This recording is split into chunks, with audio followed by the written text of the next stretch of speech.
एक राज्य का राजा बहुत ही दयालु था। उसने निर्णय लिया कि वे जीवन भर अपने राज्य के अंधे लोगों को फ्री में भोजन कराएगा।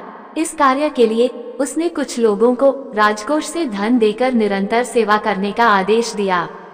सेवक सरकारी खजाने से प्राप्त धन से अच्छे अच्छे व्यंजन बनाकर अंधे लोगों को खिलाते और उनकी सेवा करते।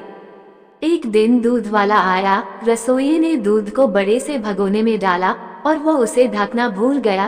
तभी कहीं से आकर उसमें एक जहरीला सांप आकर डूब गया। सांप ने निकलने के लिए इधर उधर फन मारे, जिससे सारा दूध जहरीला हो गया।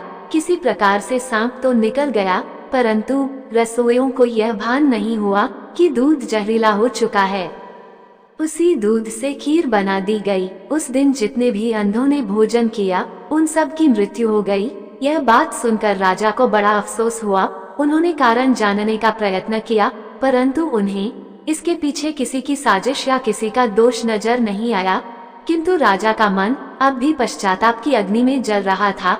राजा को लगा यह कार्य उन्होंने ही शुरू करवाया था, तो इसका दोष उन्हीं को लगेगा। राजा ने अपने राजगुरु को बुलाकर शास्त्रार्थ कर निर्णय जानने का प्रयत्न किया, परंतु राजगुरु के निर्णय से राजा संतुष्ट नहीं थे और वह स्वयं को मन ही मन इस पाप का दोषी मान रहे थे। इसीलिए राजा ने राजपाट छोड़ा और पश्चाताप के लिए निकल गए। राजा एक गांव में पहुंचे। गांव की चौपाल में उन्होंने पूछा, इस गांव में सबसे ज्यादा धर्म कार्य करने वाला, भगवान का ध्यान करने वाला परिवार कौन सा है? लोगों ने राहगीर को एक घर बताया जिसमें भाई बहन नित्य नियम से भगवान का ध्यान करते थे और उसके बाद ही अपने कार्य के लिए निकलते। राजा उनके घर पहुंचे और एक साधारण राहगीर की भांति एक रात विश्राम की अनुमति मांगी। आग्रह स्वीकार होने पर राजा उनके घर में एक रात के लिए ठहर गया। सुबह जब राजा उठा तो देखता है कि बहन और भाई अपने ध्यान पूजा पाठ में लगे हुए हैं। भाई का ध्यान खत्म हुआ तो वह अपने काम पर जाने लगा, परंतु बहन उस दिन बहुत लंबे समय तक ध्यान पर बैठी रही। राजा भी बैठा भगवान को भजता रहा। जब शाम को भाई घर आया तो उसने अपनी बहन से पूछा, आज ध्यान इतनी देर तक कैसे लगाया? तो बहन ने बताया कि वह धर्मराज के दरबार में थी और धर्मराज असमंजस में थे कि दोषी कौन, किस चीज का दोषी। भाई ने पूछा, अरे एक राजा ने अंधों के लिए भोजन व्यवस्था शुरू करवाई जिसमें एक सांप के गिर जाने से वह जहरीला हो गया। जहरीला भोजन खाकर अंधे लोगों की मृत्यु हो गई। अब यमराज के सामने धर्म संकट यह था कि क्या वह ग्वाला दोषी है जो उस दिन दूध लाया, या वो रसोइया दोषी है जिसने दूध को ढका नहीं, या वह राजा दोषी है जिसने यह परंपरा शुरू की, या वो रसोइया दोषी है जिसने उस दूध से खीर बनाई। इसी निर्णय के सुनने के लिए मैं यमराज के दरबार में देर तक रुकी रही। ये बात राजा भी सुन रहा था। तभी राजा ने बीच में टोकते हुए पूछा, क्या बेटा कुछ निर्णय हुआ?